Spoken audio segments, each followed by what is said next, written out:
Live streaming is on. Yep. Hello, everybody. Thank you for joining in. So this is the third CNCF UAE Meetup. We have two sessions today, one by Masa and Youssef, followed by Rutivik and Rushil. Masa and Youssef would be covering on, how to secure your microservice applications on Red Hat Openshift. Rushil will be touching upon how do you run machine learning workloads on Kubernetes. We're live streaming this meetup as well. The details have been published. Go check it out. And there's a meetup group that you can join in. It's called the CNCF UAE Official Cloud Data Computing Foundation UAE group in the meetup channel, the meetup website. You could also go look up the official cloud native list of meetups and look for Dubai region and you'll find us. I think we'd start with like a quick round of introduction of Masa and Youssef, and then we can start with the session. Masa? Yeah. Hi, everyone. Thank you for joining us today. And my name is Masa and I'm a developer advocate at IBM. I'm focusing on microservices. So I usually work with OpenShift and Kubernetes and explore different aspects of the technology and deliver workshops and write content and tutorials on the topic. I'm so happy to be here today, delivering today the talk about, different routes on OpenShift. Now, Youssef, would you like to introduce yourself? Yes, thank you, Masa. So, good morning, everyone. My name is Youssef Nimr. I am a developer advocate from IBM. I've been at IBM for almost a year and a half now. I mainly work on machine learning and microservices, and I've been enjoying exploring OpenShift as far as I've been seeing lots of things nowadays. I'm really excited to be here with you guys today, and I'm looking forward to today's event. Thank you. Perfect. I guess if anybody has questions, you could put up in the chat, and I'll keep an eye out for it, and we'll address those questions in the FAQ after session. And yeah, let's get started.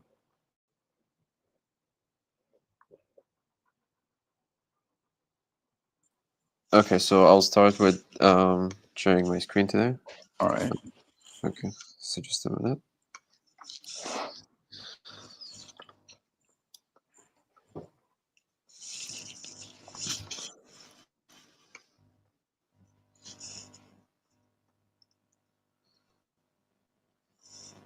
Okay, is it clear now?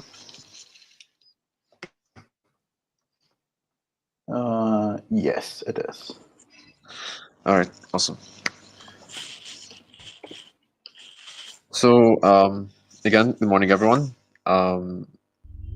Today we'll be talking about securing routes for your microservices on Red Hat Openshift, and we will talk more in details about what kind of issues that have resulted in securing the routes for microservices on in general.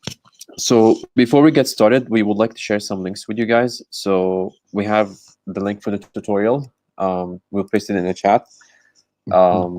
So you will need your own Red Hat OpenShift cluster today to be able to follow up with this in the hands-on in the workshop. So there's the URL and there's the key. We will also be sharing with you in the chat. So before to access your OpenShift cluster, you would need to sign up for IBM Cloud account, which you can access through this link. I'll be pasting it. Okay. All right. So we will get back to it, but for the hands-on lab, you would need the account and the OpenShift cluster. So we will also share a survey link with you guys at the end. So let us talk a bit about the agenda that we have today. So we will start with discussing security in microservices and what are some of the issues with exposing applications in general. and we'll discuss the different types of routes on Red Hat OpenShift. And then lastly, we'll discuss, how to secure these routes.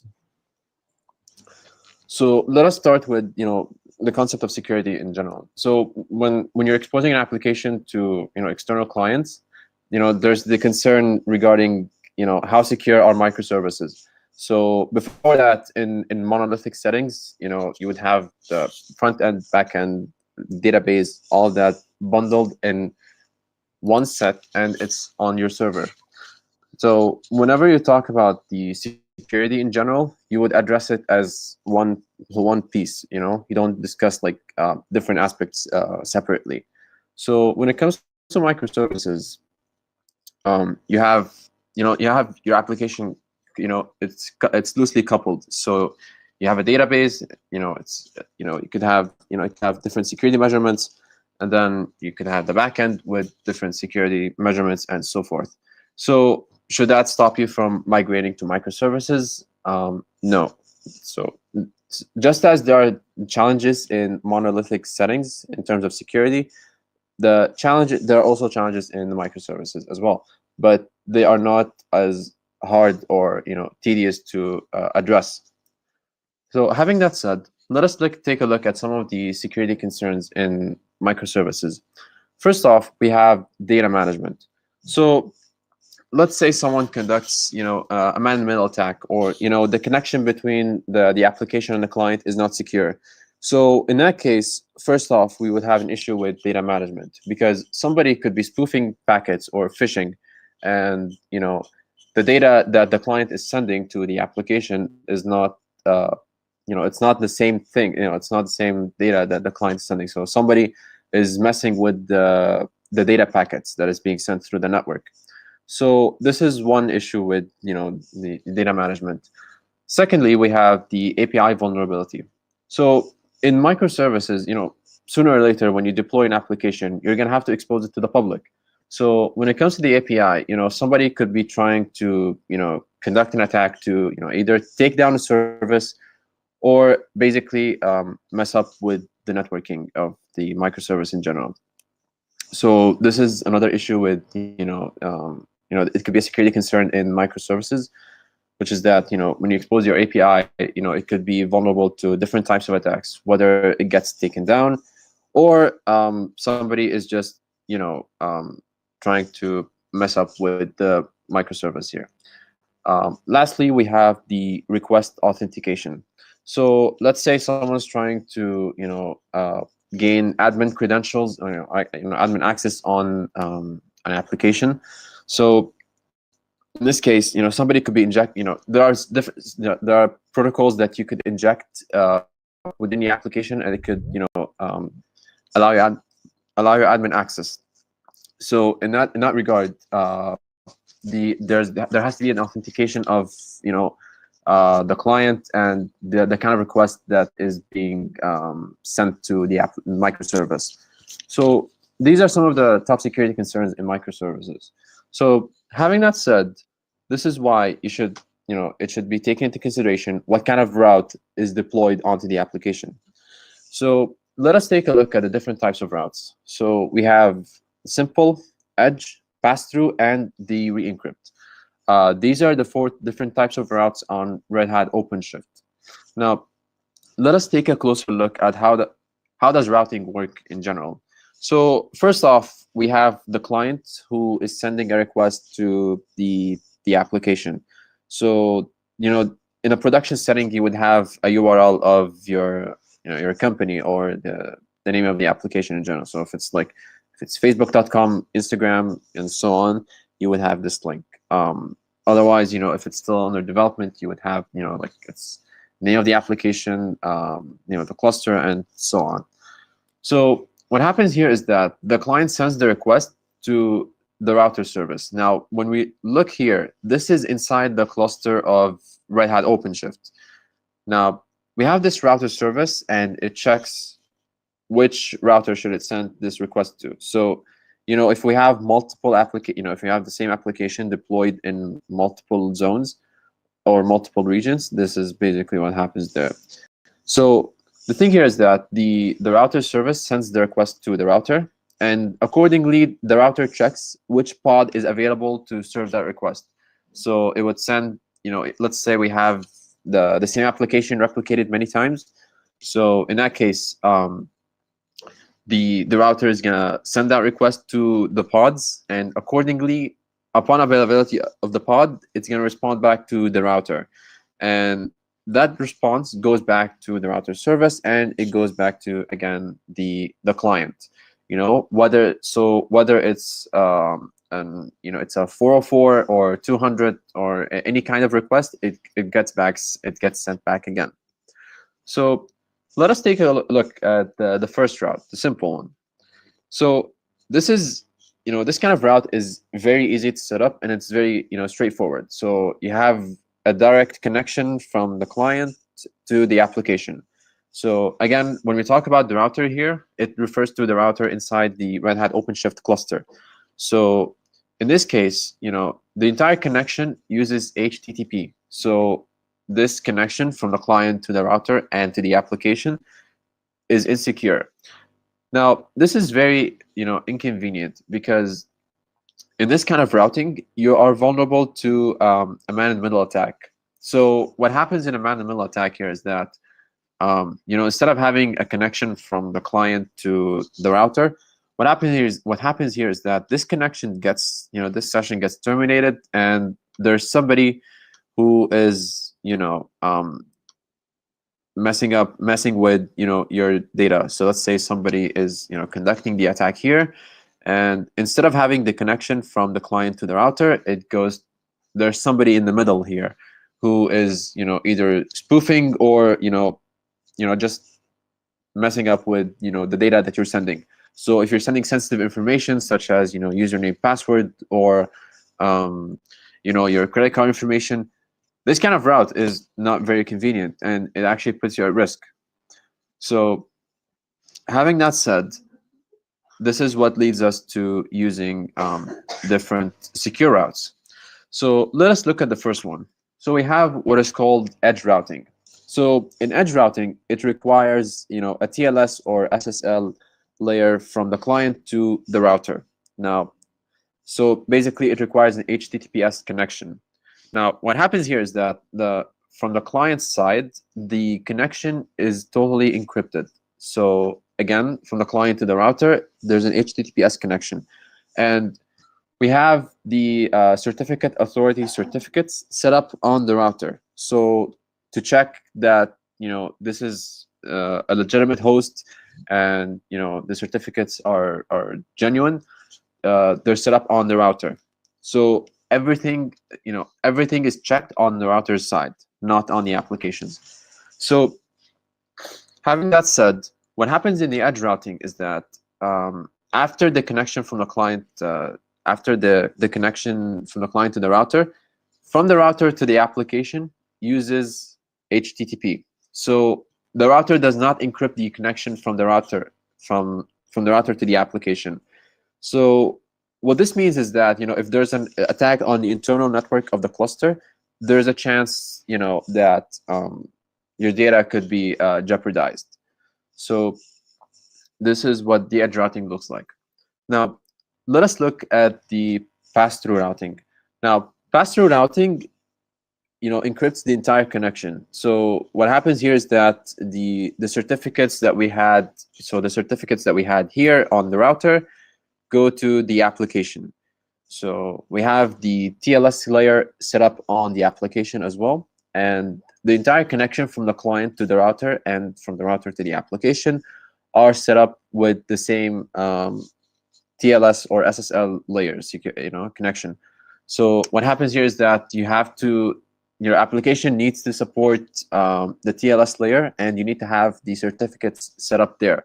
Because if the certificates are not valid, the router tells you that the application you're trying to access is not genuine, and it's not the same as the one we have. So the router checks if the name of the application matches the ones in the matches the name in the certificates. So if that's not the case, then the router is gonna basically tell you that this is not valid, and you're gonna get that there's an SSL error. basically. So let us look at the re-encrypt routing. So in the re-encrypt, as the name implies, the connection from the client gets re-encrypted. So we have one TLS connection from the client to the router, and from the router to the application, we have another TLS connection. So this adds more security layers to the connection itself. So we have two certificates set up here. So we have one set up on the router and one set up in the application. So what happens here is that again, there's one secure connection from the client to the router, and that same connection is re-encrypted to use the certificate from the application. So what happens here is that the router uses health checks to determine the authenticity of the host. So let's say you establish a connection from the client establishes a connection from to the router, and the certificates are legitimate, and they tell you that they determine that the certificate on the router is legitimate and it represents the authenticity of the cluster. In this case, this is okay and it's acceptable. However, let's say the certificate on the application is not valid. What will happen here is that you will get that the connection is secure, but your application is unavailable. This is because the certificate on the application is not approved of by the router. So in this case, you will get the application is unavailable, but you will get that the connection is secure. So this means your certificate on the router is set up correctly.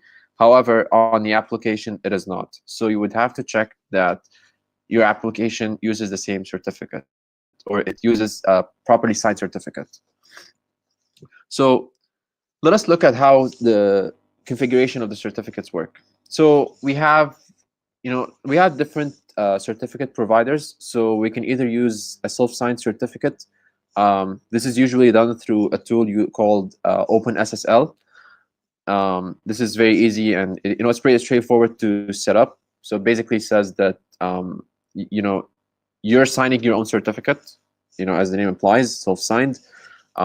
We also have supplied certificate authorities.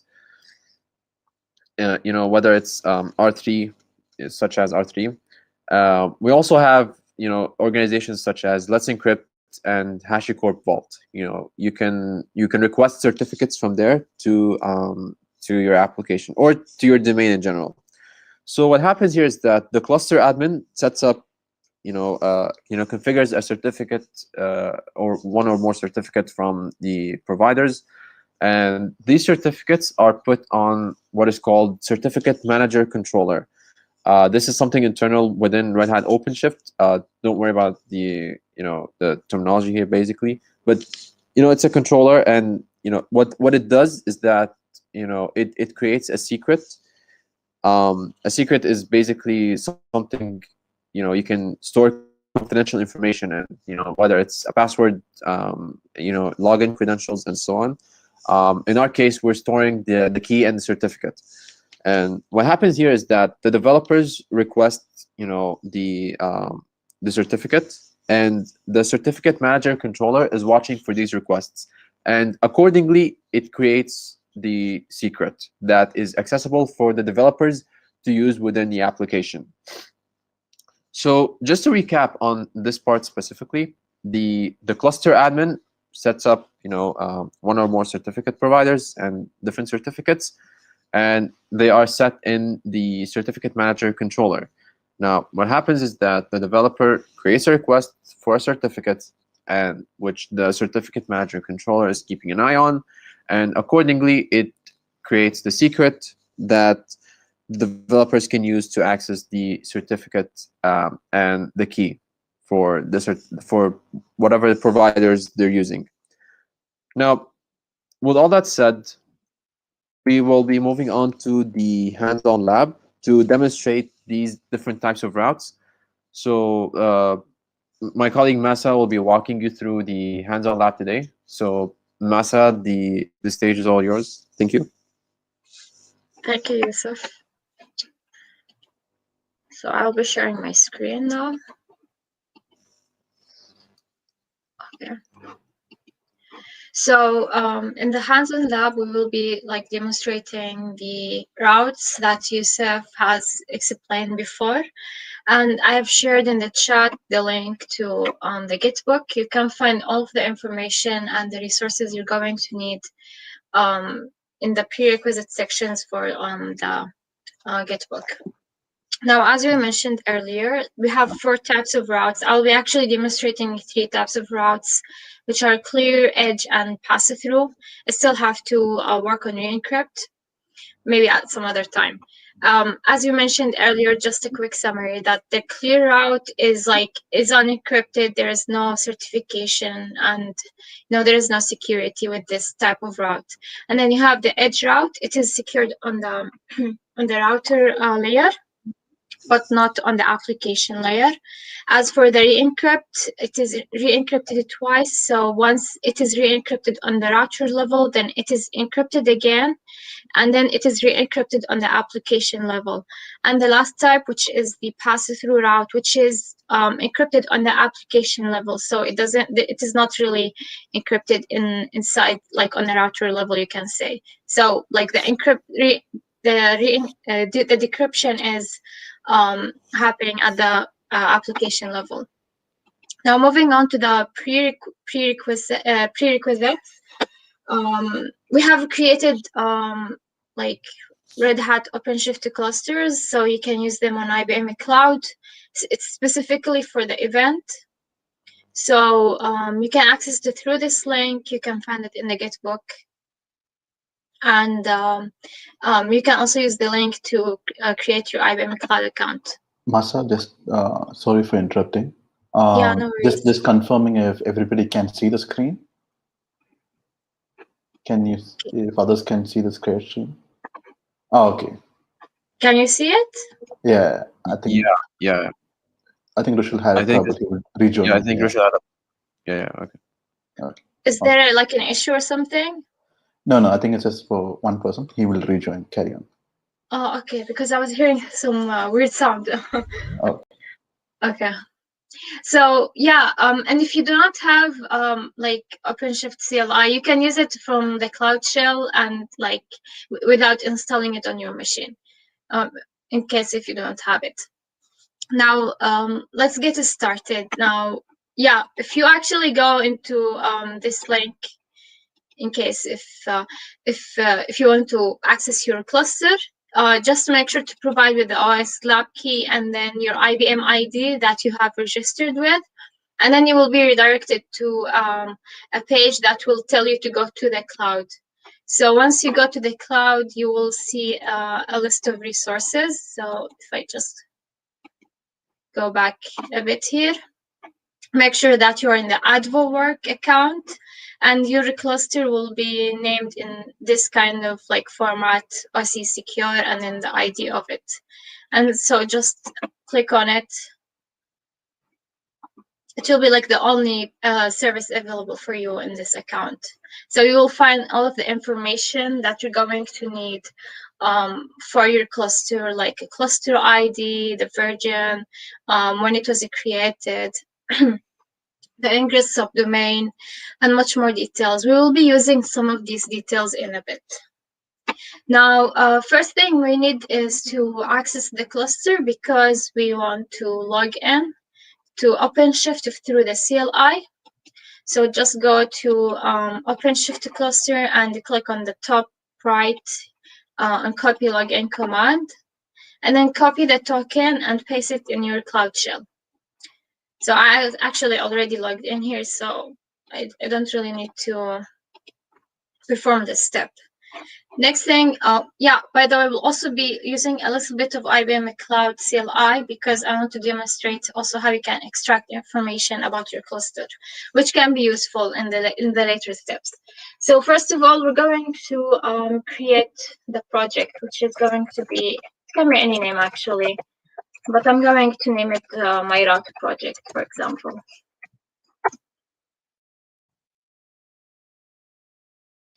Now, next thing is like I showed you earlier, we're going to showcase some of the information about the cluster. Now it's in the setting up step. And the thing is that you're going to need to go to your IBM Cloud account and click on the top right here and log into CLI and API. Make sure that you're in the AdvoWork account because you're going to be logging into that account from the shell. So paste the command.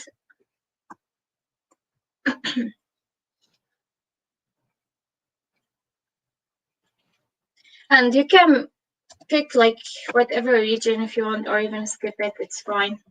And then you might also need to like target the default group. Like maybe, for example, here this is the resource group. We're going to target it to access the service itself. So it's going to be IBM Cloud target Path3, and then the name of the resource group, which is default.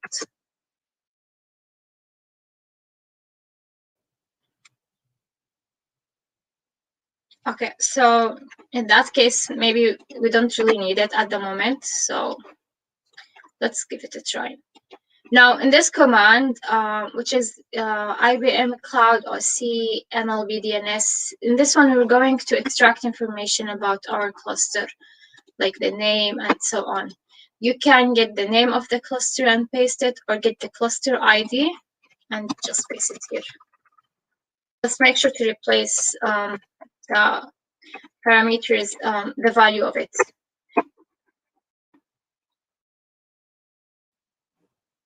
Oh yeah, I have to get the resource group then. Masa, sorry to interrupt, but you're missing an R in the cluster. So. Oh yeah, I am. Okay.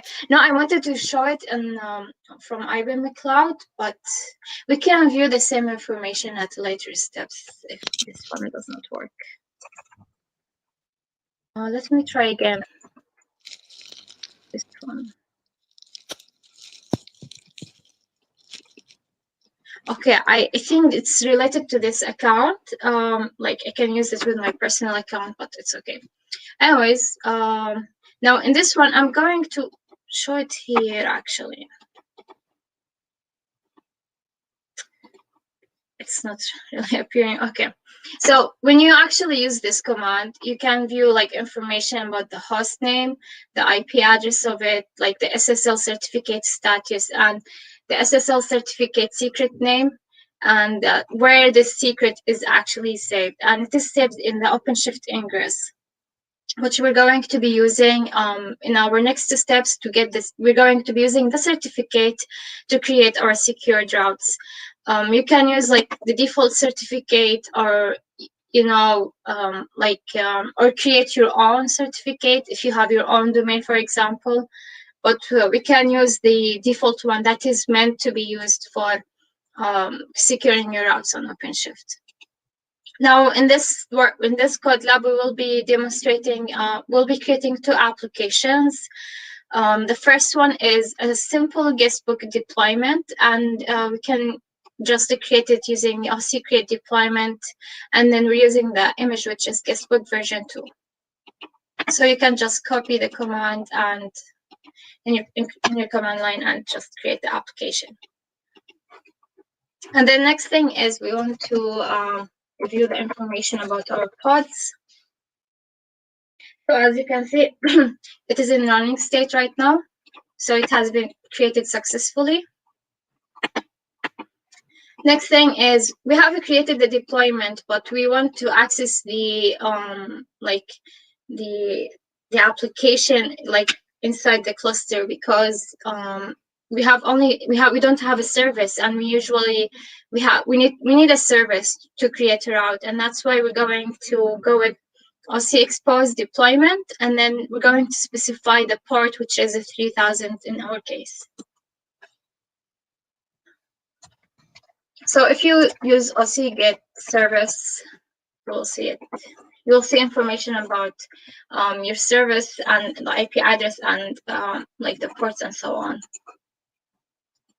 So next thing is we're going to just expose the route like in an insecure way. We're going to see how it's going to look like. I bet many of you are actually familiar with it, but let's take a look at it. So OC expose service, my guest book. And then we're going to use OC get routes to access it. And as you can see, this is the application, and you will notice that it is shown that it is not secure because there is no certificate. And this is not a really ideal situation for your, in a production application, especially if you have really sensitive information that will be used inside this page, for example. So, and how we can do that is by, using different types of routes. For example, we're going to, you do it, for example, with this application, using the, what is it called, the edge route. So first thing is we're going to need to extract the secret. Because like I mentioned earlier, we're using the default SSL certificate, and it is actually in the OpenShift Ingress project.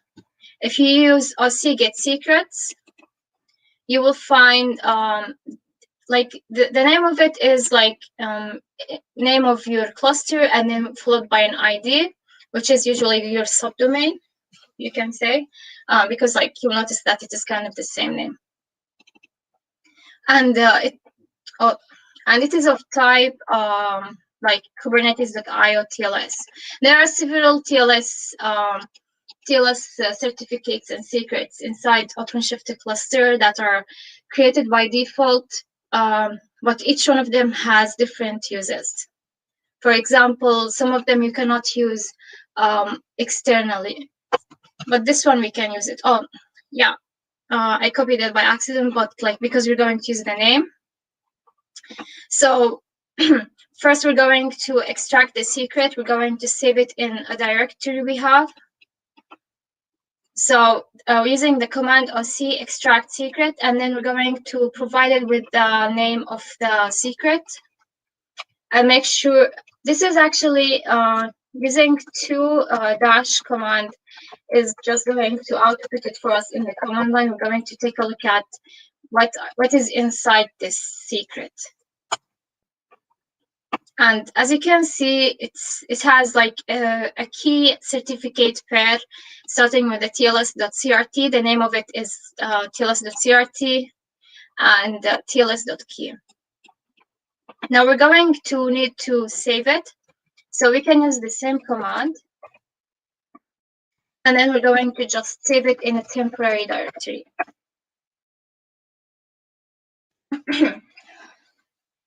Now we have created it in, once we extracted it, it generated for us two files, tls.crt and tls.key. Next thing is we're going to create the edge route.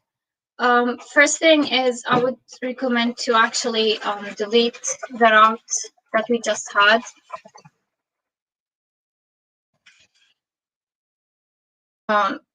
It can be using like the name of the route or --o. And then we're going to create the route using the command, which is like, if you take a look at it, what does it say?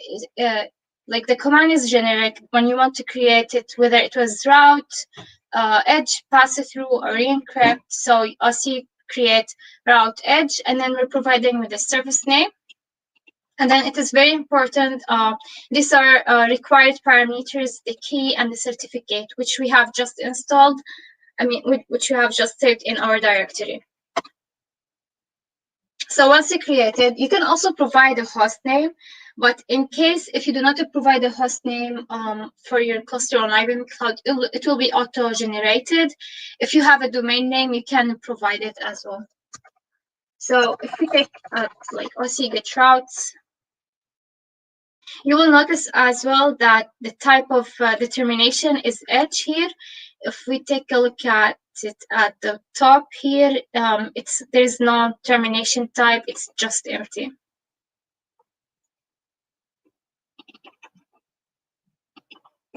So let's actually visit the page. Okay, so this one is actually cached, so it might take some time. It's currently unavailable because we have to provide like the HTTPS protocol at the beginning. Now there are different ways when you like, let's say you want to access a website or web page, and that it might not start, like usually we do not enter HTTPS. And there are different ways where we can make it like work however we want. So like there is do nothing, or do not let, like, which is not letting them access it, or if you want them to be redirected to it, or if you want to just allow an insecure connection to your application. So there are three options that you can make when you first create your router using Edge or Passthrough or Re-encrypt. The default one is do nothing, so you have to write HTTPS. And as you can see here, you have the connection is secure. There is a certificate and it is shown as valid. And if you click on it, you will see information on it, on your certificate. It's issued to, for example, in my case, for the cluster, the domain of the cluster I'm using. And there are more information and details on it here. And like the signature and version and certification path. Now we have created the edge route. We're going to take a look at the pass-through route. Now for the pass-through route, we will be using a different application because there has to be some configurations when it comes to pass-through routes and re-encryption route, because they are encrypted on the pod level, unlike the edge route. So we have to keep that in mind. So we have created an image that that is encrypted on the pod level, so we can do that. And this is the YAML file, the YAML definition, which consists of a deployment config and a service. And you can take a look at it. If you read it, it's very simple. All the work we have done is in the image, on the image side. We have also specified the volume mount, because we will have to mount the secret to a volume so we can use it, so we can actually make it work. Without, if you do not mount your secret, it won't really work. And we have also specified that the port is 8443. Now, let's just create it using the OC create command.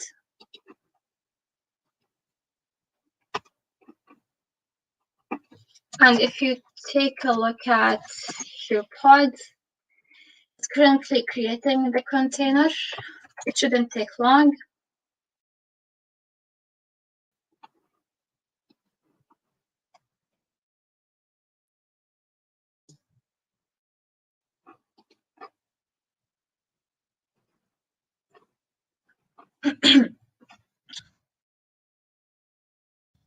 And then I'm just going to take a look at the services we have.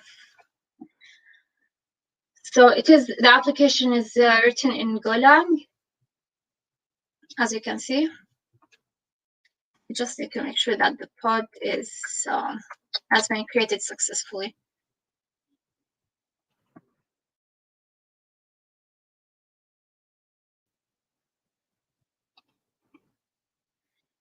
Now, while it creates,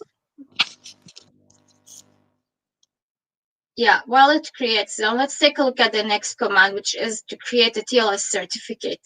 Like you mentioned earlier, when we want to create a pass-through route, we have to provide a secret that includes the certificate and the key. So it's very simple, using OC create secret, and then the type of the secret is TLS, and then provide with the name of the secret and the parameters, like what is inside of it, which is the certificate and the path to it, and then the key and the path to the key. So let's take a look again at our pods.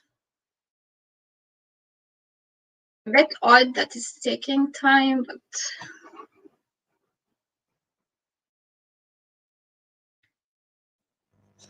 I think when we mount the certificates, the container is going to start running. I think so, yeah. Most likely it's waiting for the mount. Yes, like in some cases when you do not mount it, like it usually gives an error or a crash loop back of error, something like that. So after we created the secret, we have to mount the secret to the volume using the second command, which is oc set volume, and then the deployment config, which we have created earlier, and then we're adding it, and the type is secret. We're mounting it to the path, which is we have shown earlier. You can see it in the deployment config name, and then the name of the name is a certificate, and the secret name is my cert.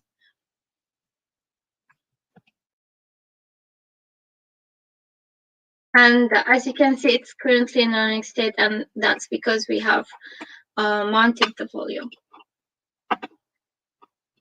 So next thing is we need to create the route.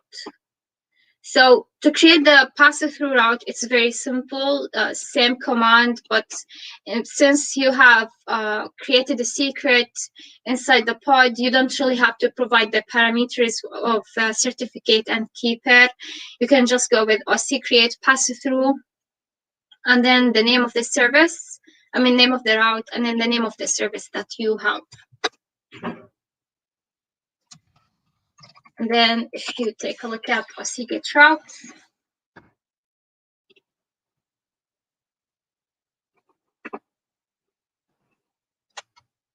so this is like I mentioned earlier, and if you don't provide with HTTPS, you have to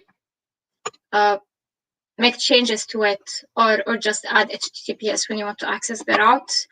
And this is our application. It says hello from Go HTTPS, and as you can see, it is secure, providing us with certificate information. If you try to deploy the same application without the secret and without the without the volume, you will notice that it's not going to work. It will show you that the application is not available or it's insecure and so on.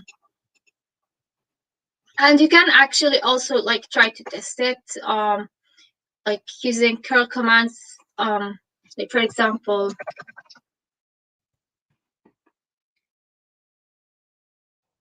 so let's say that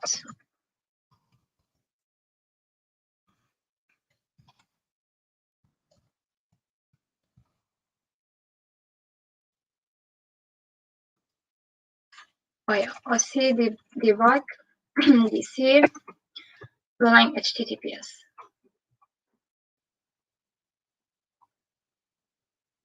Yeah, I forgot one thing, I think. Oh yeah, I can actually get it from here. So in this case, for example, we want to, I'm going to try out to access the pods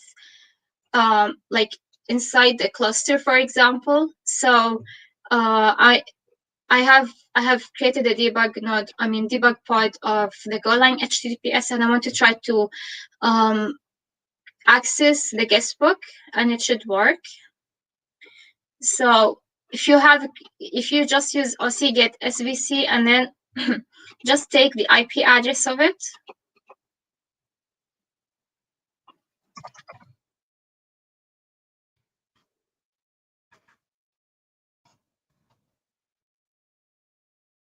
I think we have to provide with a port if it doesn't work. Yeah. Wait a second.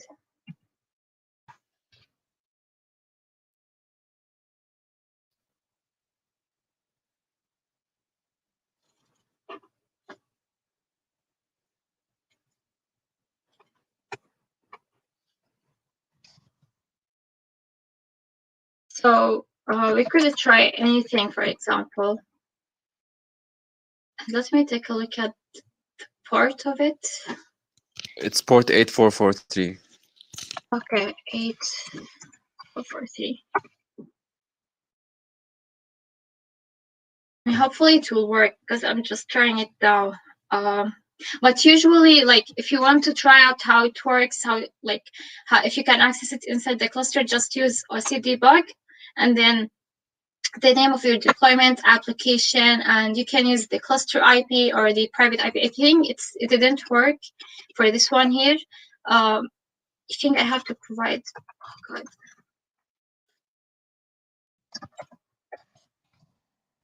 Maybe using this.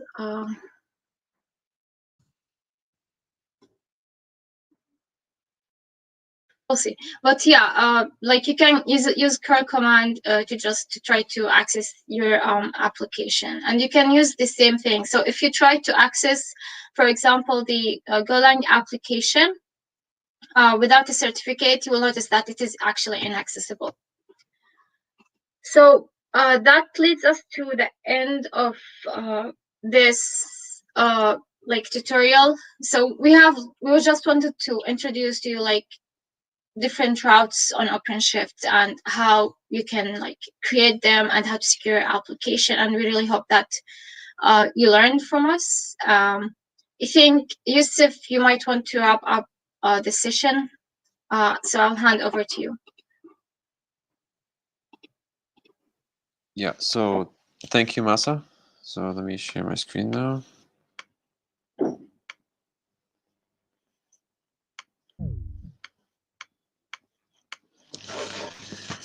All right, so thank you, Masa, for the hands-on workshop. So just to recap what we talked about today, there are different security concerns in microservices, such as data management, API vulnerability, and the authentication of requests. And because of these issues, we deploy different secure routes. So we have the edge route, pass-through, and the re-encrypt. In a clear route, the connection is always unencrypted, so you are vulnerable to phishing and man-in-the-middle attacks. In the edge route, the connection is encrypted from the client to the router, or you can name it the reverse proxy, but it is not encrypted to the pod or to your application.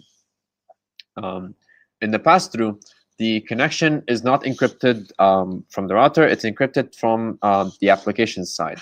So the certificates and everything is set up on the application, and it is one transport layer security, and it is one TLS session and connection set up from the client to the application. Lastly, we have the re-encrypt, which encrypts the connection from the client to the router with one TLS or with one certificate, and from the router to the application, the router re-encrypts it again. So just again for the edge and the clear routes, if you notice, the application itself does not need to support TLS or SSL in general. So you don't need to have any certificates set up on your application if you're deploying it using a clear or edge route. However, if you're deploying it through a re-encrypt or a pass-through, you would need the certificates to be on your application, and it would need to support TLS or SSL. So lastly, we would like to share some resources with you guys. So if you want to check out what is a self-signed certificate, you can check out OpenSSL. There's also a blog on how to create an end-to-end encryption approach for our application for Red Hat Openshift. So thank you once again. We are really glad to be here with you guys today. If you have any questions, whether it's related to this this talk today or not, you can send us an email, and we'll be really happy to get back to you. So thank you guys once again. Thank you, Youssef. Thank you, Masa. So anybody has any questions, we could do like an interaction session. If anybody has any questions, we can take, yeah, I'll wait for that.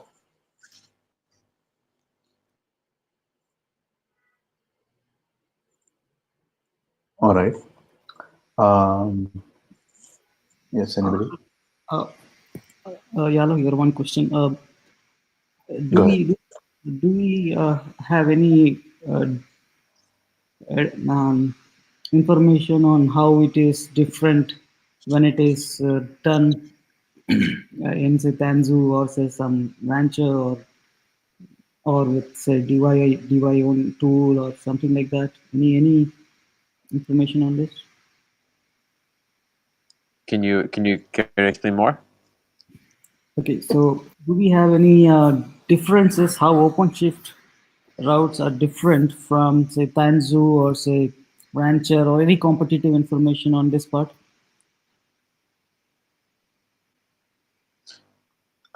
Well, in terms of the routes themselves, you have the certificates supplied. You don't have to like provide your own certificates. There's certificates signed from the OpenShift cluster itself. So in terms of checking the authenticity and genuinity of the host, it is set up for you straightforwardly. If you also want to set up your own certificates, you can do so. You can do it if you feel like it. So let me put it other way around. So my question is, how is it done in say VMware Tanzu or say Rancher? Is OpenShift and all other competing products doing it in the same manner, or there is some difference? Any information on that? Oh, you mean the approach in general, whether irrespective of the platforms, is it going to be the same? I guess the approach to securing the microservices with the best practice approach as mentioned in the demo today, I guess it remains the same. Masa or Youssef, any other way you want to address it? All four supports all the four types? I'm not yeah. sure. So if you want to talk about the the different routes for microservices, yeah. So in some cases you don't have to like deploy a specific type of route for all of your microservices. So you can use different routes depending on what is your need. So let's say you don't want to encrypt the packets sent from internally, then it's fine. So Cool. Yeah, so Rushil says that the basics remains the same because all the companies use Kubernetes as orchestration engine, and whether it's Rancher or Tensor. Yes, I guess the base APIs still remain the same. So yeah. Thank you. Thank you, Yao. Thank you, Youssef. Anybody else? Any questions?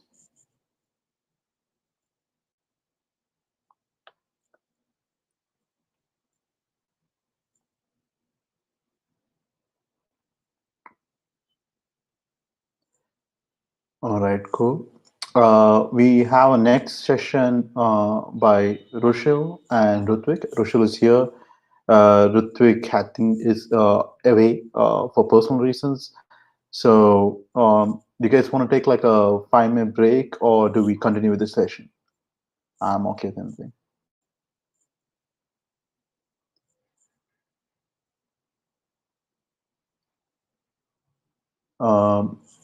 Let's take a quick 5-minute break, Rushil says. Well, he's a presenter, so let's take a 5-minute break, and we will regroup. So I guess it's 12 right now, so 12:05 to the by time. Rushil is in Belgium, so Rushil 5 minutes.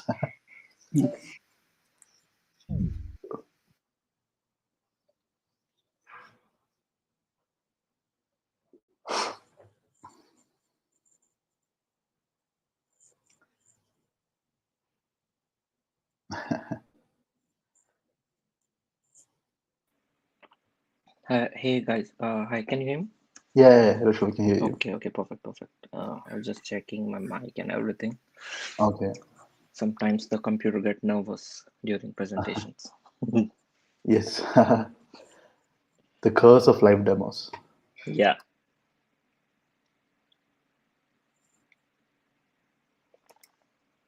Let me check if the camera is also working fine. Okay. I think you can see me now as well, right? Yes. Like this is what I was explaining in the morning. See. Yeah, I would not wake up. I would be hibernating. In that It's completely It's completely white. It's a blizzard out there. So just a few hours back, we received a warning that there'll be snow. Oh, Hmm.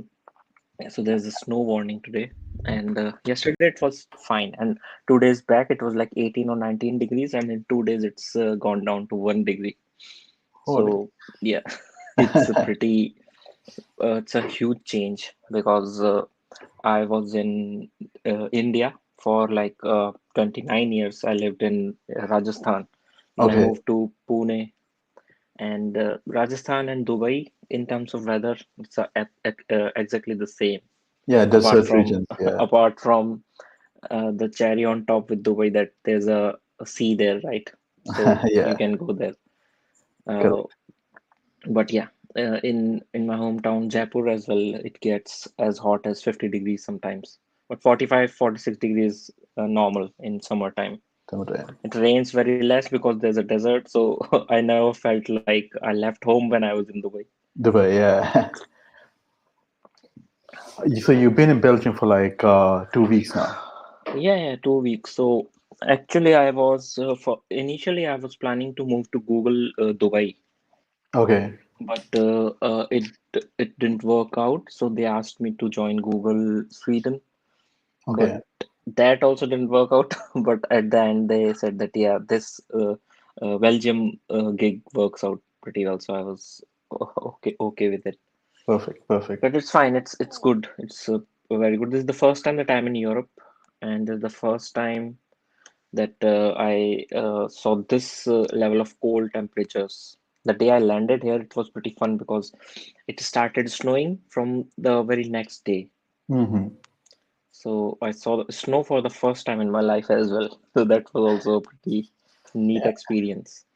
Then we went out. It was -8 or -13 one day as well. And uh, my Belgian colleagues told me that this is the first time in 11 or 12 years that it has gone this cold. Usually it doesn't go below zero in Belgium. It's not Belgium. a cold country. Yeah. But yeah, it was fun. It's still fun. I'm thinking of going Congratulations. out today. Congratulations on your move. And yeah, wish you all the best Yeah, there. Yeah. thanks, man. I really miss Dubai, and it's a lot of fun in Dubai. Yeah, Correct. especially because I used to live in Marina, and in during lockdown, I used to just walk to the beach if I was bored. But that's not an option here. You just have to, walk. And this is not even the best time, right? Spring is the best time to visit Europe, or summers.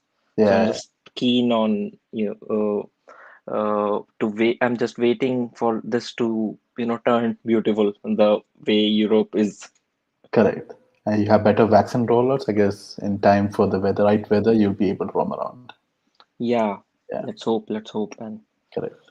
Okay, let's So let's let me start. share my screen. Yeah, we'll start with a One quick sec. introduction Okay. of you. I think we Yeah, did yeah. a quick introduction already. Yeah. So yeah, can get to it. Okay, let me know when you can see my screen. Cool.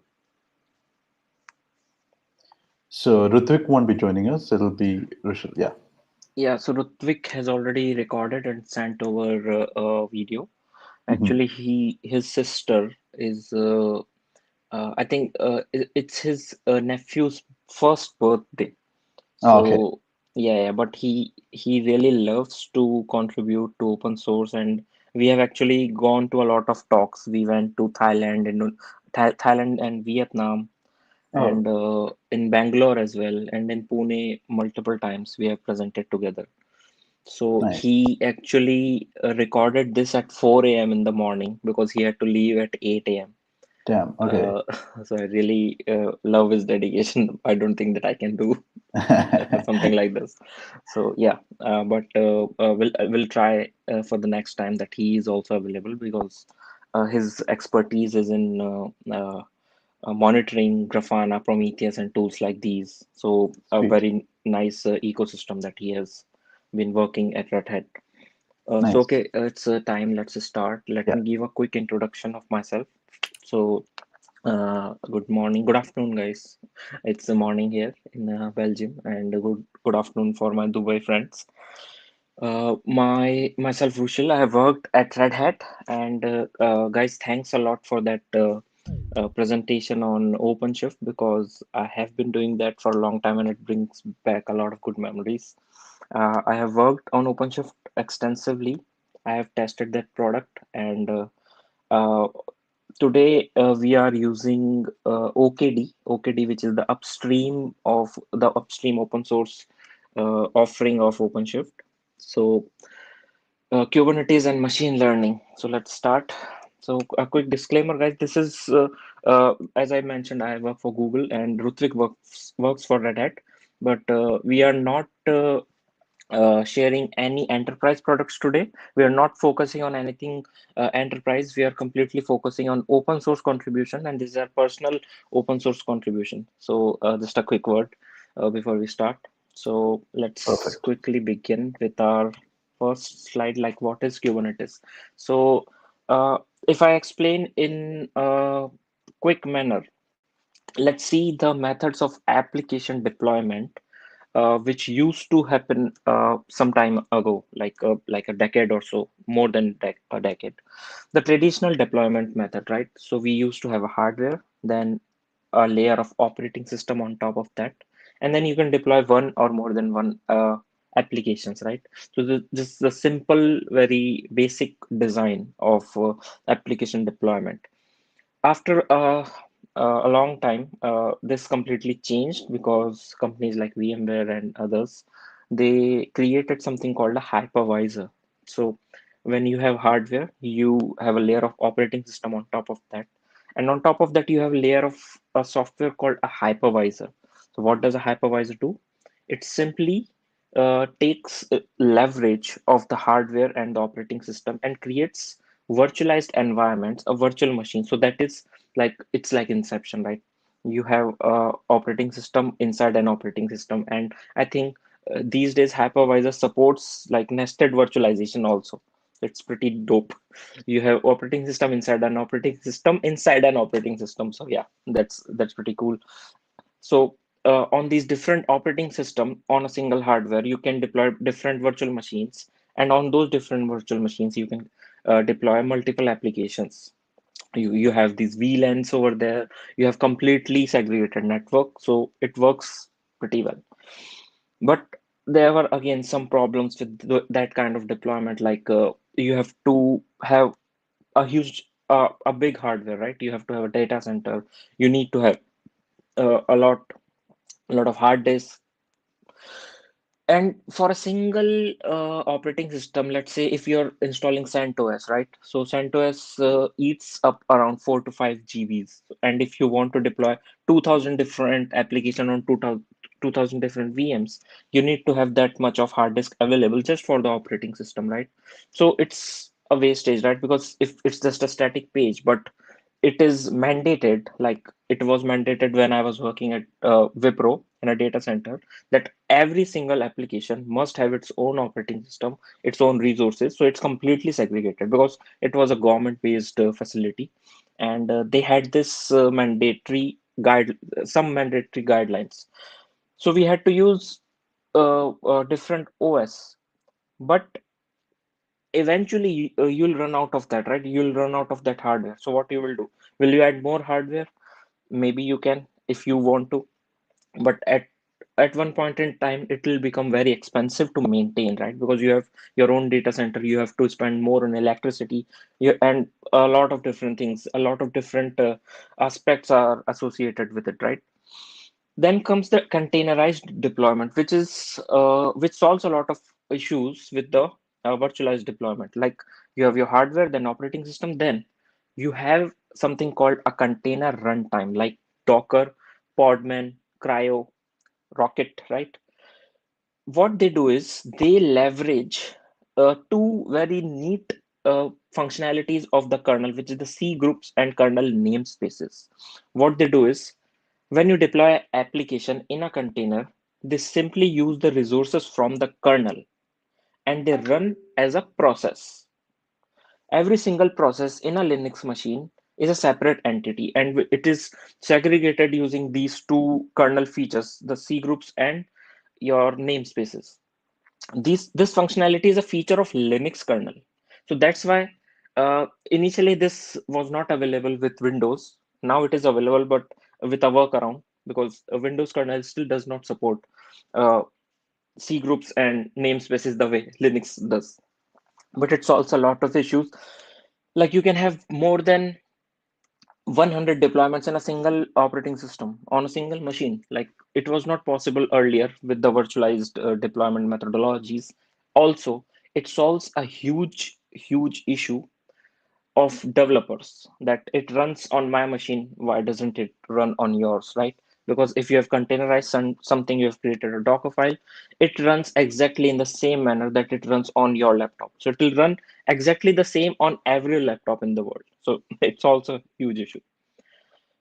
So that was a little intro of Kubernetes. Now let's see what does Kubernetes provide, right? So some of the basic functionalities I've narrowed it down here, like service discovery, load balancing, or storage orchestration, self-healing, secret management, like we just saw in the amazing presentation regarding securing your containers, how to manage secrets, right? And some of the other functionalities include like cluster level auto scaling, right? So it is a very good feature if you have a sudden increase in your workload, you guys went viral and you need more resources. So Kubernetes can understand that, and it adds more resources, it adds more hardware on its own. So this is also a neat feature I would like to do, and show you guys that at some point in time, because it's pretty fun. But yes, this is just the basic functionalities of Kubernetes, that what does it provide.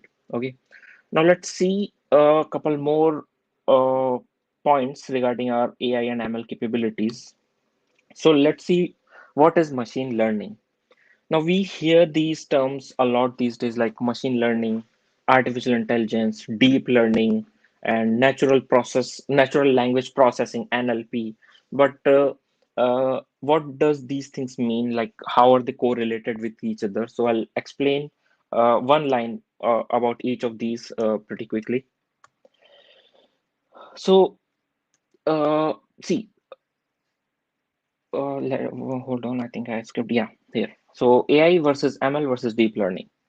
So artificial intelligence, when we say what is this AI, we see this in movies, we see this in the like Terminator and Avengers. So this is the broad discipline of creating intelligent machines, artificial intelligence. Okay. Then comes machine learning. So machine learning is a subset of artificial intelligence, which refers to systems that can learn from experience. Okay. Which is called heuristics. So computers, we generally speak about computer and say that computers have no heuristics, but humans have, which means if we have done something wrong in the past, like we spilled coffee, right? Like I'm having a coffee right here and I spill it. So I'll remember it. Like I have spilled it in the past. Now I remember that, yeah, I spilled it in the past. Now I'm not going to do it because I'll be more careful. If a computer does it, if there's an error on your system, on your operating system or whatever, it keeps on throwing that error, right? Because it's not aware, it's not self-aware. So it will not understand that. But now we are trying to develop machines which will do it, which will learn it, which will ask you that, yes, yes, you are you know aware of this error, correct? So I will not show it again. uh, Computers will become a little more polite, I think. Then comes DL, deep learning. So deep learning refers to the system that can learn, sorry, uh, yeah, that can learn from experience on large data sets. Okay, so that's why DL is a subset of ML, which is a subset of AI. So that's how these things are interconnected. Then there are some other terms like artificial neural networks, right? So just like human neural networks, scientists are trying to understand how neurons are connected to each other and how they communicate. So if you have read about it or seen Elon Musk's one of Elon Musk's initiatives, which is Neuralink, right? So what he's trying to do is he's trying to implant a chip in your brain, which will communicate with your brain, and then he'll gather data from there. So it's like pretty nice because it will be able to monitor health issues. It will be able to monitor your brain activity. And sometimes some unfortunate people who are fighting with cancer and they develop brain cancer, it's still not uh, understandable that how it happens. So I think this will work pretty. It has a lot of great opportunities in pharmaceutical and biological domain. Then you have automated speech recognition, which recognizes your speech and things like that. So as I mentioned, artificial intelligence and modern technology, like in simulation modeling, in image analytics, audio analytics, visualization, robotics, etc. Social network analysis, yes, IoTs. So like you have things like Roombas in your room. It'll learn that it's a vacuum cleaner, right? It's just a vacuum cleaner, but it learns where to clean, or if he has cleaned, if that machine has cleaned at a specific place, it will not clean there again, so that it's not stuck at a single point. So machines are obviously they're learning now, right? Then there is a specific term called AGI, artificial general intelligence. So first we need to reach that point.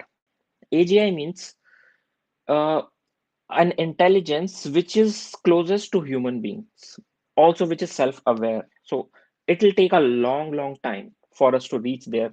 I think more than a century, because it is a long process. So yeah, let's take a look at the next slide about coming back to the topic, which is Kubernetes with machine learning. So one of the points that I initially mentioned, that Kubernetes will add more nodes, right? So it does it through cluster level auto scaling. But the issue is that DevOps practitioners don't know enough data science, and data scientists don't know enough DevOps. So if people who are in DevOps, they want to work with machine learning and Kubernetes, they don't need to understand data science, because there are several tools which were developed just to ease this issue. So that is Kubeflow. So Kubeflow is a E2E machine learning pipeline. So let me quickly hand over to my colleague Rutvik, because he will be presenting on this demo and some of the other features. So let me quickly play the recording and let me know if you are able to hear it.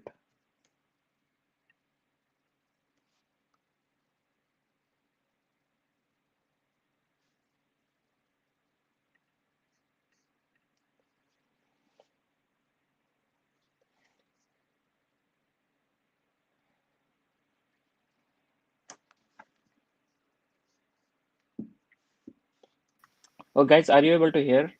No. No, It's not not yet. not audible. Okay, hold on. Let me check. Hold on.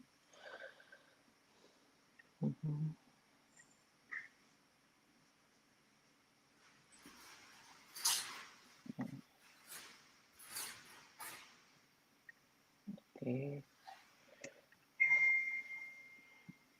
Wait, let me disconnect this first.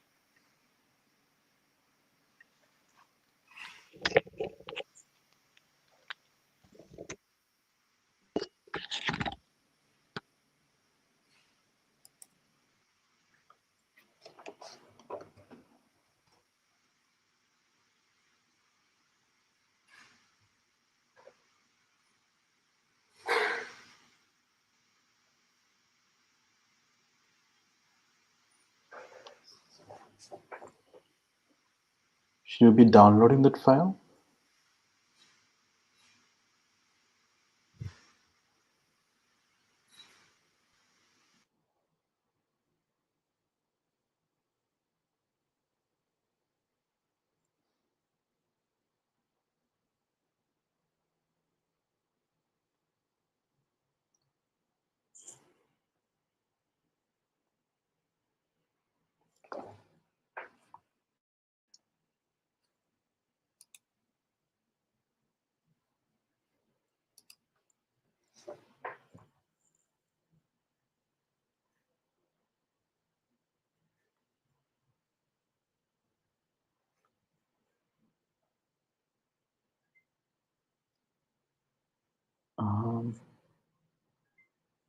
Rushil, you there?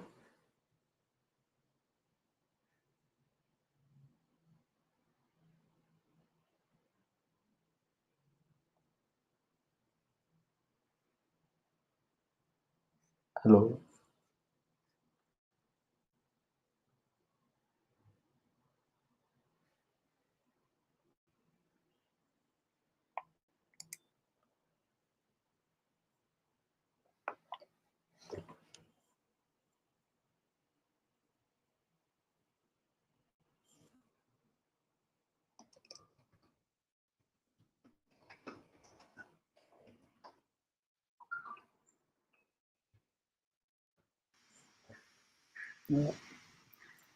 Oh, I think it's stuck for Rushil. Just give it a minute. Yeah, if you can also have that file and try it from your side, that is another option you can try. Cool. You're going to be sending it to me? Ask Sushil. Oh, who's this? This is Rutvik. No, Yalo here. Yalo. Okay, Yalo. So you don't have the file, right? No, I don't have the file. Rushil has. He just texted me.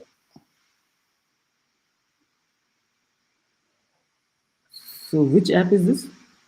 This is 8x8, which is managed Jitsi. Jitsi is an open source video conferencing tool. So 8x8 is the managed version of it, which is pretty cheap. Like I think it's $12 per year, and yeah.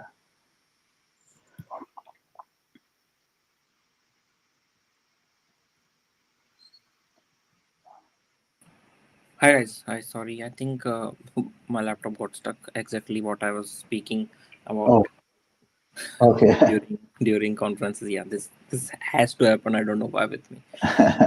Just tell me one thing. Were you able to hear the recording that I played? No, Okay. but was that you playing from the preview, or it was a downloaded file? Wait. It was from YouTube only. Okay. So I think in the mic settings, probably. Yeah, I'm checking that. Yeah, if you take the system audio, probably should pick up from there. Yeah, I have chosen MacBook microphone only. Okay. Let's give it a shot again. Yeah, hold on.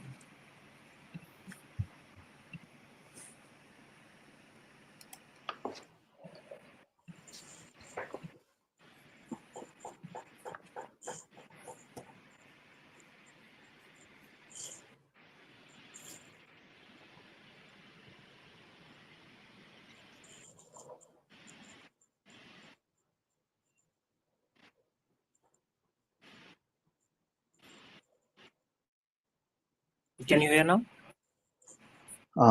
Yes, I mean I can hear you, but we don't see the screen yet.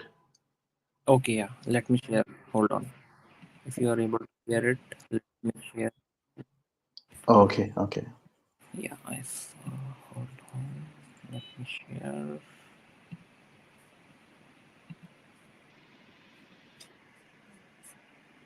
Let me know if you can see now.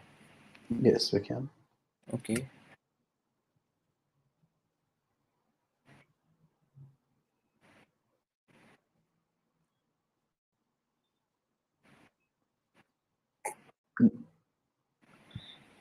No, not audible. Yes, yes. Tell me, is there an issue? Not audible. I mean, I couldn't hear, I guess. Okay. The same for others too. Let me check.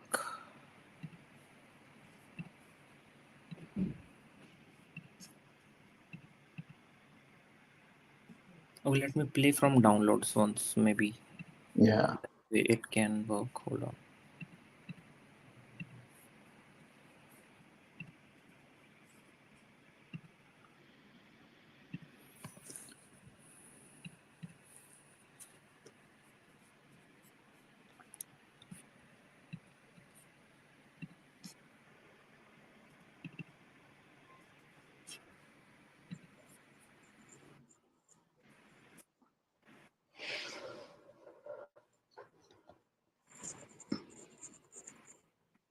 Is it? Are you able to hear something now?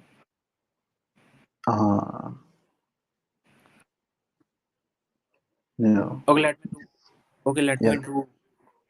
let me do one thing. Then what I will do is I'll mute him, and let me play the video, and I'll explain what he's doing. I think Okay. that will work. Just 1 minute.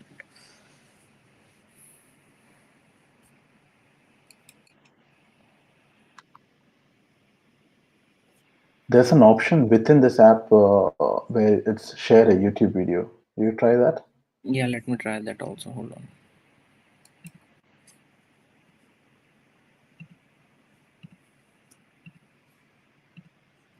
In the bottom right, next to a Yeah. shield. Yeah.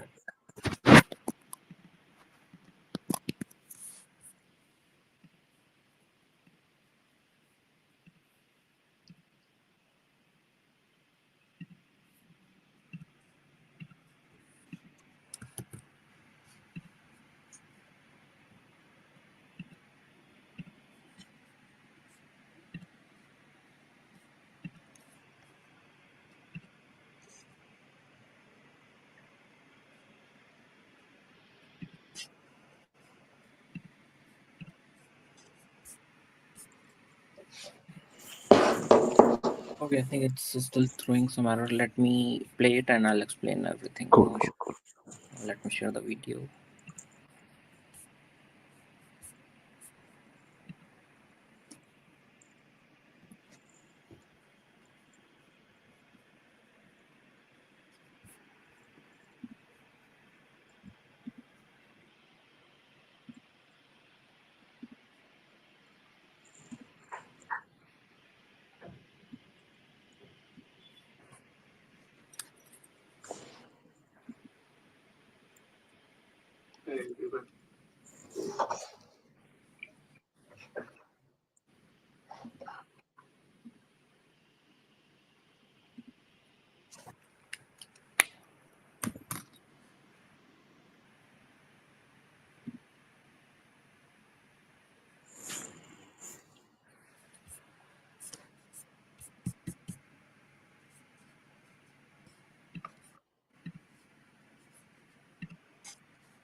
Okay, is my screen audible? Oh, visible?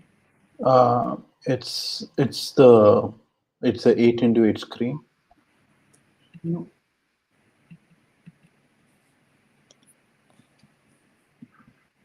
Okay, no. Can you see that this current screen now? No. Okay, hold on again then. I don't know why.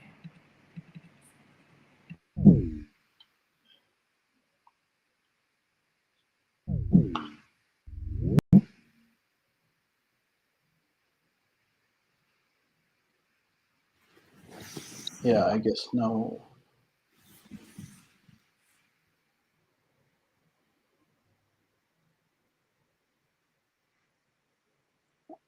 Rushil, I think you're on mute. Yeah, visible now, right? Yeah, visible. Perfect. Okay, let me quickly start it. Okay, guys, so let's talk about Kubeflow. Now, I'll be showing you a quick demo.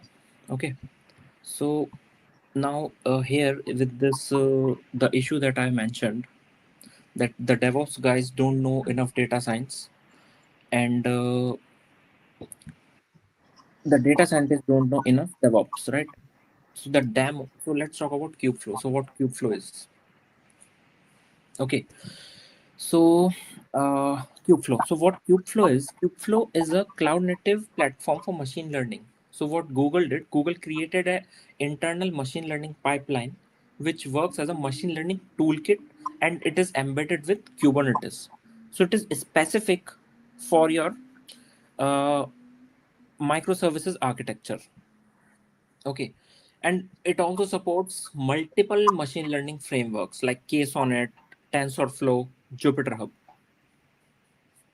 Okay, Just once, guys, you're able to hear me and you're able to see the screen, right? Yes. Perfect. Yes. Okay, awesome. So Kubeflow, I was just speaking about Kubeflow, right? So like case on it, TensorFlow, JupyterHub. So what these things are, we'll see quickly. Now, in the demo that I'll be showing, it's not like a big demo. It's just a simple machine learning algo which will solve a simple mathematical problem. So how we'll do it, how we'll implement it, and as I mentioned, we'll be using OKD. So let me go to the next slide quickly. Okay. Yeah. Okay. So what is the use case of Kubeflow? So when should we consider using Kubeflow? So we need to use Kubeflow if we want to train some models, right? So what models? So when we talk about machine learning, there are different models. So what those models do are, we create these models and we train these models, right? So just like we train an employee or we train some students, right? So we create these models and we train them for doing various things, right? Things like your image recognition, speech recognition, or whatever you want to do, right? And to train it, we need to have some parameters, right? So you'll create an algorithm, you'll create some specific some specific set of rules. Okay, so in order to do that, we use Jupyter Hub. So what Jupyter Hub is? Jupyter Hub is a tool which has Jupyter notebooks. Okay, in these notebooks you launch training jobs. Okay, these training jobs will take leverage of the CPU or the GPU available in your infrastructure. Let me go to the next slide. Okay, 1 second. Yeah. Okay. So now the components that we need in order to implement ML pipeline in your Kubernetes environment.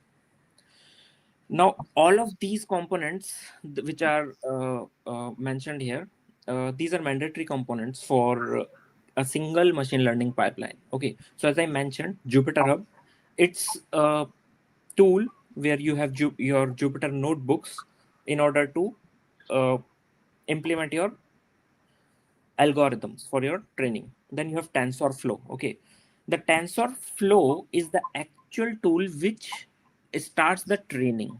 So it's called flow of tensors. And what these tensors are the components which starts to learn. Okay, then you have workflows, right? So like we have Jenkins pipelines, we have Argo. These are for the workflows. Then Selden Core for complex interface of non-TensorFlow Python models. Then reverse proxy. But Jupyter Notebooks and TensorFlow, these are the most important components. So let's take a look of how this ML pipeline workflow works. So this is the basic understanding of how a simple training model will work, right?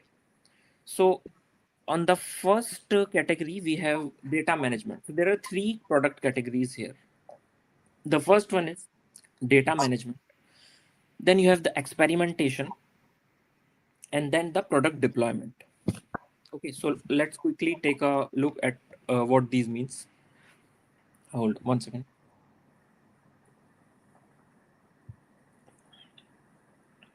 So what really happens in the first phase in the data management? So you want to develop your model based on what data you have initially, right? And then you want to test it.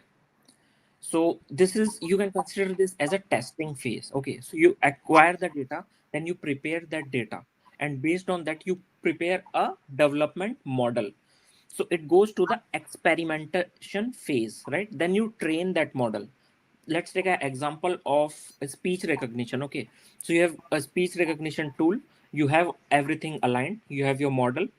Then you train it to understand speech. So in the Middle East, right, in UAE is a multicultural environment, right? That's one of the beauties of UAE. People who live in UAE, they have different accents, right? People in UAE are from Europe, from India, from Pakistan, from other Middle Eastern countries, from African countries, right? Machine needs to learn how to understand a single sentence from all these different kind of accents, right? So you start working on that, then you train it, then you check for the accuracy of it. Okay, like for example, the machine is able to understand me, but maybe it's not able to understand some other person, right? Maybe he's from a different, let's say it's from Germany. Okay, and then when that is a specific person speaks in English, the accent is little bit different. So you go back to your data management, you acquire that data again, you prepare, you change the model, you go back to training, then you again try to experiment. If the accuracy is reached, then you go to the prediction or production deployment part. Okay, then there comes the production deployment and the prediction phase, where it actually is able to predict what kind of accent is coming from the person who is speaking. Okay, then you also have this component right here, which is called the monitoring and alerting. So basically what monitoring or alerting means, monitoring means that you will consistently monitor during the production deployment and when it is live how it is functioning, because obviously if you have it in if you have deployed in production, you will have production issues, you will collect more data, and you will go back to the data acquisition part. Then you will start preparing it again, you'll change the model, you'll train it again, you'll check for the validation, then you'll deploy, let's say speech recognition 1.2, the latest with some bug fixes, then 1.3, then 1.4, so something like that. Okay, so let me quickly stop here because this is too much. Do you have any confusion in this ML pipeline workflow, or do you have any questions till now? If you have, let me know. I'll quickly answer them, because in order to move forward you might need to have a little bit of understanding what we just saw. I think I'm good. I'm quite familiar with these concepts. There's some other topics that I would like to discuss with you, but we'll discuss that at the end. Okay, cool. Okay, Others, if so there's anything, just put in the chat and we will revert to the perfect. Okay, perfect. So let's move to TensorFlow. So what TensorFlow actually is, let's see the definition and some other things. So TensorFlow comes from the operations which the neural network performs, right? The actual neural networks, like our brain. So there are multidimensional data arrays which are called tensors. Okay, TensorFlow has flexibility of representation, and the beauty of it is because ML algorithms and ML calculation needs a lot of resources. GPUs are usually faster than CPU in calculating this kind of workload. So TensorFlow leverages all the power from a GPU in your environment. It also supports parallel computations. It's highly scalable, and it has integration with most of the open source tools in this machine learning workspace. So let's move on to the next phase and see what JupyterHub is. So yeah, so as I mentioned earlier regarding JupyterHub, so let me quickly tell you what basically we need it for. So we use Jupyter notebooks or Jupyter servers. So these Jupyter notebooks, as I mentioned earlier, you need to have some algorithms, you need to have some model, right? So we use these notebooks. You can write them in Python or Tornado, right? And you can configure with HTTP proxy or Node HTTP proxy, and you can receive the request from your client's browser directly to your Jupyter server. Yeah, so let's see the deployment process of JupyterHub. Okay, so when Jupyter when you start your JupyterHub, it has a component called the agent, and that agent is called a hub, and that will start an instance of the proxy that I just mentioned. It will listen for the requests. When it receives a request, it turns it over to the actual hub, and then it decides for the new whether a new instance is required or not, and then it will attach this integration between the user and the Jupyter so that it can actually start functioning. So it's better if you look at how it works. So quickly see the demo of it. 1 second. Yeah. Okay. So what we are using here is OKD, as I mentioned in the beginning. OKD is the open source and upstream version of OpenShift. So let's start that.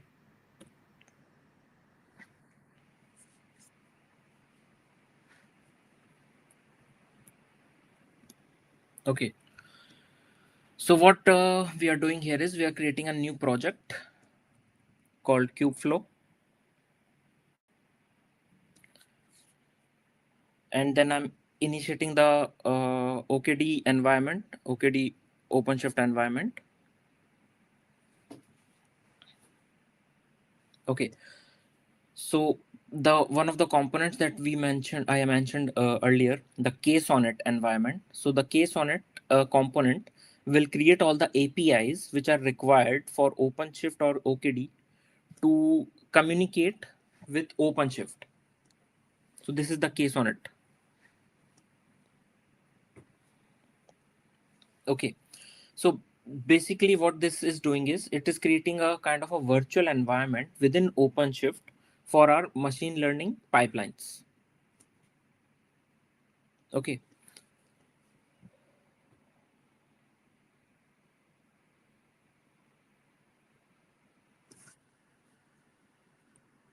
So when I say virtual environment, what I basically mean is if you have worked on Python environments, right? So you can create a virtual Python environment where you can download those packages and test them out, right? So it's similar to that. So what currently is happening on this screen is, let me go back again here. So here, as you see in this specific command, environment set default namespace, and so this is that KSonnet environment that I was talking about, that virtual environment.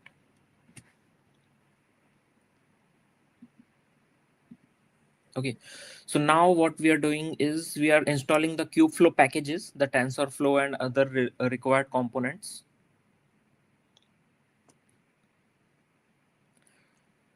So we have, I think, yeah, so it's installing now. It's downloaded, retrieved 5 files.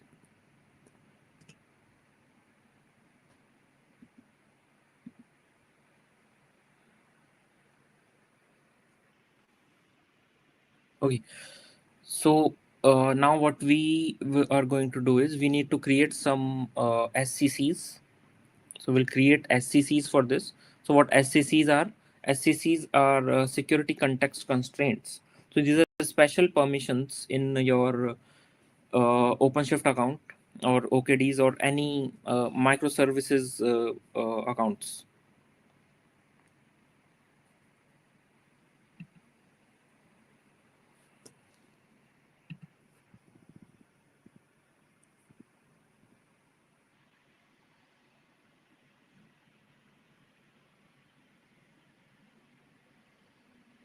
Okay, so basically now what's happening is it's creating the core, the Kubeflow.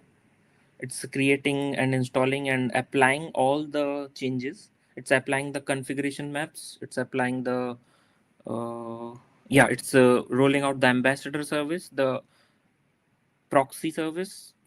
Let's see, yeah, it's finished now.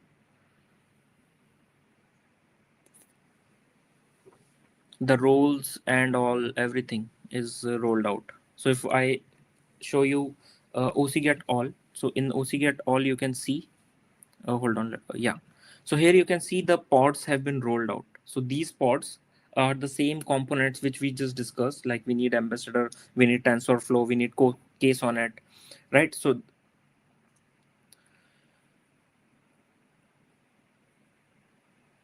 okay, so basically this is not a production ready environment. This is just for the sake of one single application.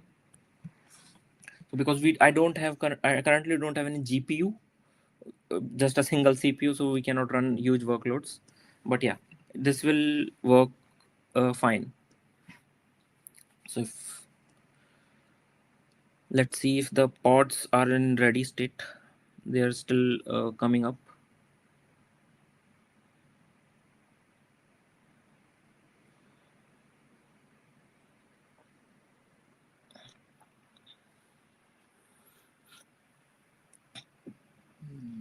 Okay, so the pods are coming up.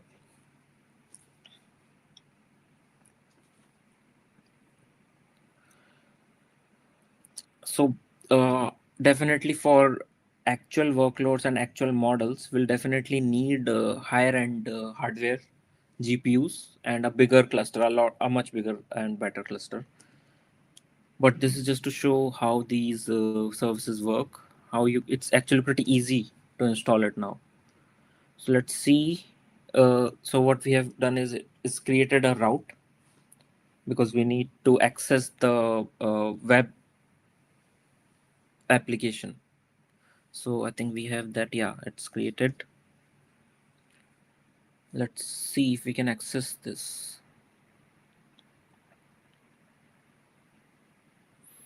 So basically the required pods are there, like Ambassador, TensorFlow Hub, and this the TensorFlow dashboard. So because we have a TensorFlow Hub, what now we are going to do is we need to create a route to access the TensorFlow Hub, and that route will give us access to the Jupyter Hub notebooks. So let's see. Yeah, I think it's created already. Let's see if we are able to access the TensorFlow Hub UI. One second. Yeah. Okay. So this is the the TensorFlow Hub, the TF Hub that we were speaking of. Let's log in with the default credentials and let's start the server. So here you can select which image you want to choose and how much resources you want to give. So here you can specify if you have a GPU and how many number of GPUs you would like to leverage to use with your machine learning pipelines. So let's spawn a JupyterHub notebook. This will initiate a Jupyter server, which will then be able to receive requests using the proxy, the Ambassador proxy. So let's spawn it.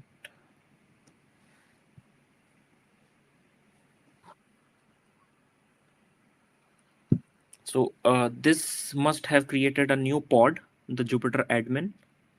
So yeah, right here, it has created a pod called Jupyter admin, and the server is now starting up.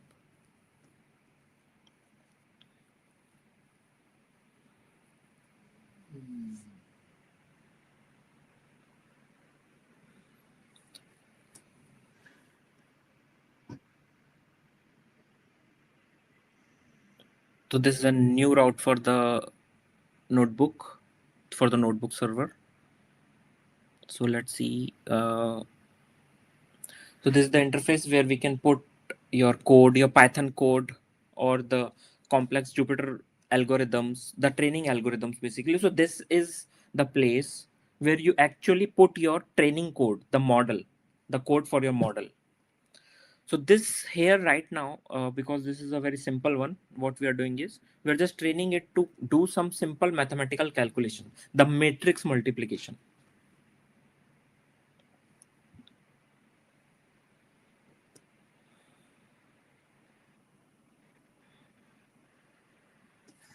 So this is some Python library that we imported, and this is the first matrix and this is the second matrix.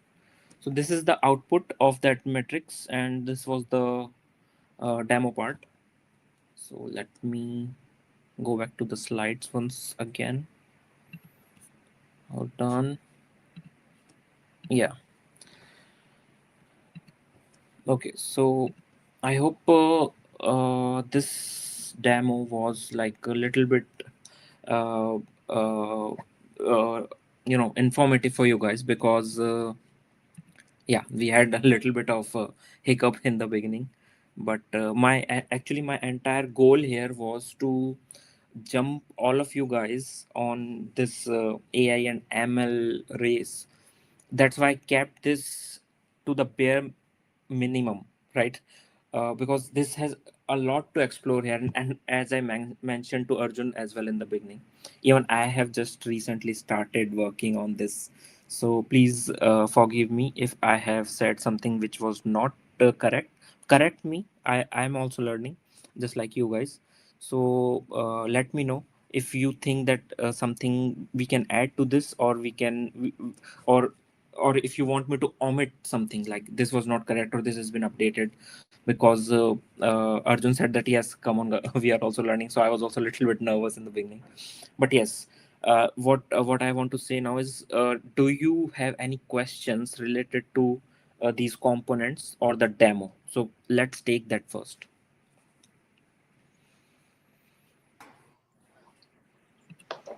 Hi, Rushil.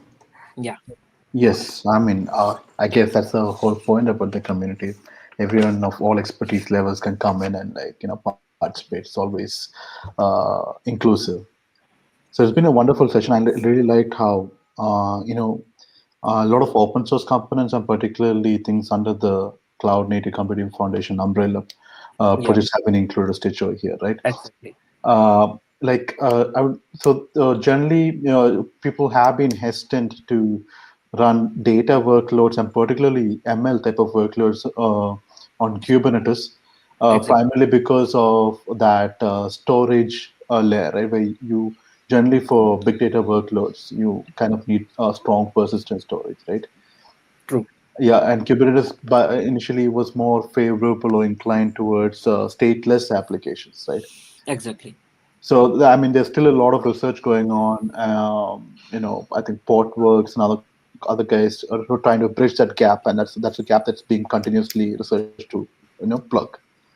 Um, so, I mean, yeah, machine learning, but the pure meaning of it, like, yes, it is. There was an interesting line that one of the conferences there was a head of data science at Property trying to say it's Yeah. a sequence of failures that eventually bring it to the desirable state. So you have Yes, to be true. ready for failures when you embrace machine learning. Could you speak Exactly. a little bit about like there are various components? What interested me more, and I think is Argo, right? And I'm not a very hands-on technical person. I heard about Argo primarily from various podcasts I listened to. That included people from Lyft engineering primarily, and Yeah. who have been speaking widely about Argo and like how they kind of have used that as one of their mainstream tool chain, right? When it comes to CI/CD part, the side of Mm. things. So, is that just the scope of Argo, or there is something called Argo workflows? Like in the big data world, there was a Airbnb project called Apache Airflow, which is to orchestrate data jobs or schedule and orchestrate them. Okay. Uh, Yeah. Let me. Yeah. yeah, Yeah. Yeah. Okay. could you So talk about it? see. Let me give you a small and quick brief of what I actually know about it, because Okay, as I okay. mentioned, I'm also learning it. But yeah, first I would like to tell you why Argo is used here, and Hmm. what's the reason behind it. So Argo is used as an operator here. So let me quickly tell you what operators are. So Okay. in Kubernetes world, operators are a special, very nice tools. Operators are very nice tools. So the main reason behind using operators is to minimize the human intervention required to do certain jobs. For Hmm. example, if you're using a MySQL operator, what that MySQL operator will do is it will handle a lot of the work which you manually do for databases. Okay, like updating tables or saving them or taking snapshots, right? So some of these Okay. things are done by operators. So these days, a lot of different companies are creating their own operators. You can also create your own operator if you have any specific tool that you have recently developed. Now coming to Argo, Argo is a pipeline like a CD. It's like a CD pipeline, and it is being used in your ML ecosystem, because obviously when you are talking about ML, we need minimum human intervention. That's the goal, is right. So that's the Correct. goal. So automating pipelines. That's what Argo is doing for in the machine learning space. You can say that Argo is the Jenkins equivalent of machine learning. Okay. So it'll learn from your deployment strategies, and then it'll learn how to do these automated deployments, and maybe it might be used later on for other type of workloads as well. So that's my basic understanding of what Argo is. But yeah, it's specifically designed for machine learning workloads, because if you remember, I showed architecture of this training model, right? Correct. Experimentation phase, then the learning phase, and then the deployment phase. So this entire model, you can control all of this with uh, Argo. So that's why it's preferred. Cool. Cool. Understand. No, so I think it becomes more Kubernetes native, right? So where Exactly. probably each of those jobs would be an independent application of sorts, and Argo kind of orchestrates that. Exactly. So Argo kind of orchestrates all of the machine learning related, because see, as I mentioned, you have to have specific requirements, like TensorFlow is there, JupyterHub is there, Ambassador is there, right? So Argo understand all of this. Cool. That's what my understanding is, because I haven't worked extensively on this, but I really look forward to working on all of these tools. Correct. And I'll try to get into this domain as soon as possible now, because this interests me a lot. So yeah. So guys, any other question, anything else before we conclude our session from Anybody? anyone? Anybody else?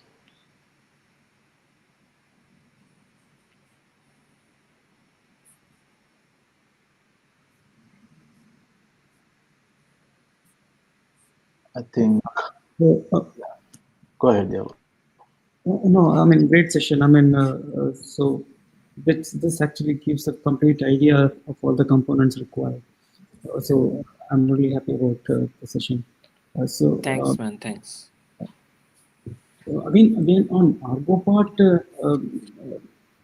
Arjun, so Jenkins was not cloud native, right? Then Jenkins X came, it was kind of cloud native, and it does multiple things. But Argo does just one thing very specifically, that is the workflow part.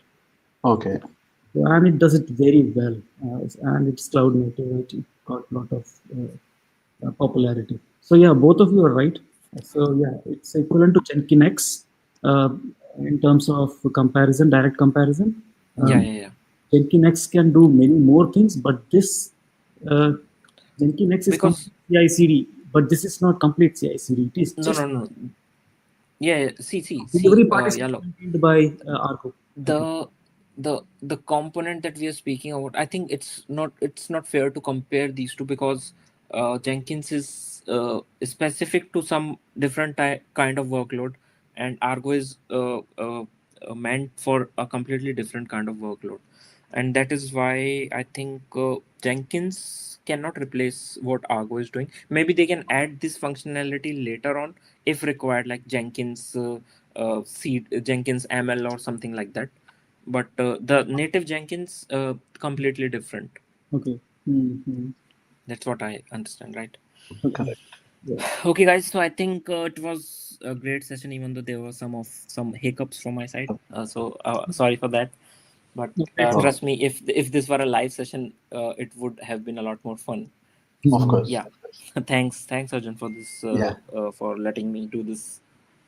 No problem. I appreciate both of the teams coming forward and participating on this meetup. Wonderful topics to touch upon.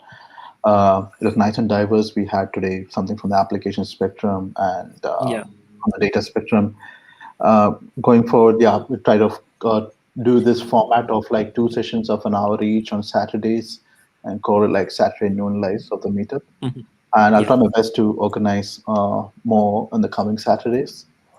And yeah, other than if there's any feedback on the topics that were discussed, feel free to kind of shoot it up in the Meetup group discussion board, or we have a Slack channel. The link to the Slack channel is in the Meetup group.